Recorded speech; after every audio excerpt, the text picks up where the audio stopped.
We do want to go now to Texas Representative Ron Reynolds, who serves Fort Bend County, among other places, and the Texas State House. Representative Reynolds, thank you for sharing your time with us. What can you tell us about your relationship with Congressman Turner? Well, first of all, my heart is deeply heavy. Sylvester was a fraternity brother. He was a mentor. He was a church member of the Church Without Walls. I've known him. I've been in office for 14 years now, 8 terms, and I've known him long before I was a state representative. As an aspiring lawyer who went on to become the president of the Houston Lawyers Association, always went to Sylvester with guidance. He was a mentor and a coach. He helped inspire me to run for state representative. When I took over and I worked with him in the legislature, he was someone that I learned so much from. His passion, his dedication was relentless. He was someone that was always so passionate, the most articulate person in the House of Representatives. When he went to the front and back mic, people listened.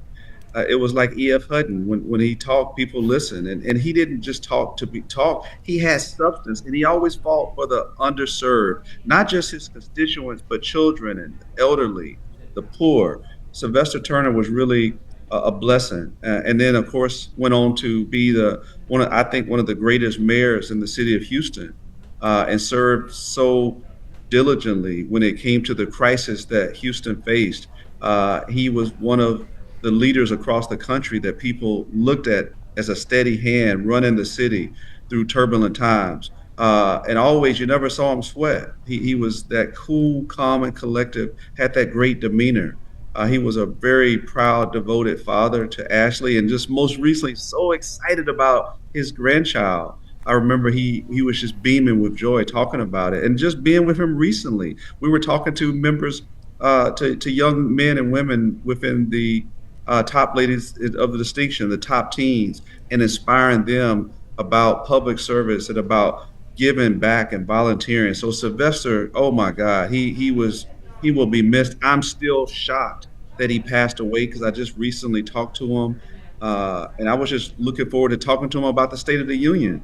And I'm just at a loss, but it's with a heavy heart that I'm speaking to you right now from the Capitol, where he served for many years. You had a close personal relationship with him. Can you tell us a story that maybe the public wouldn't know about, even something light? You know, a lot of people wouldn't know that he was really a jokester. He would joke about things. Sometimes I remember, like, it'll be something I'm wearing. Some people know I like to stylish clothes, and he would say, "Man, where you steal them Gucci's from?" You know, he said, "We only make $600 a month. You know, you can't afford those shoes," or something like that. He would just he had such a great wit and sense of humor. He was always positive and happy.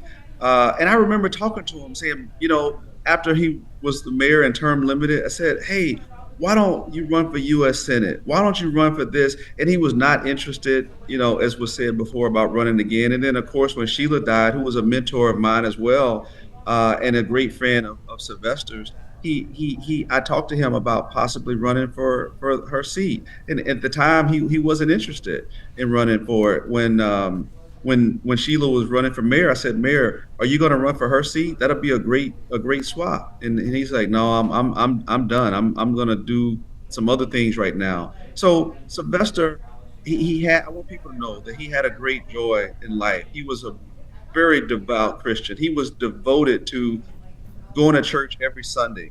And I'll never forget one time, Pastor West, Ralph West, the pastor of the Church Without Walls, it was on Father's Day, had Sylvester speak at one service at one time, me speak at another service at another time. And I was like, thank God I don't have to go behind and speak at the same service as Reverend Sylvester Turner, because if you ever heard him, you knew he had a word. He was almost like a preacher, a politician preacher, because he could always command the right Bible verse at the right time and fit it into the right message. So no one ever wanted to go speak behind Mayor Sylvester Turner, Congressman Sylvester Turner. So yes. I want people to remember his wit, his charm, but most importantly, his love for the city, his love for his the people that he represented.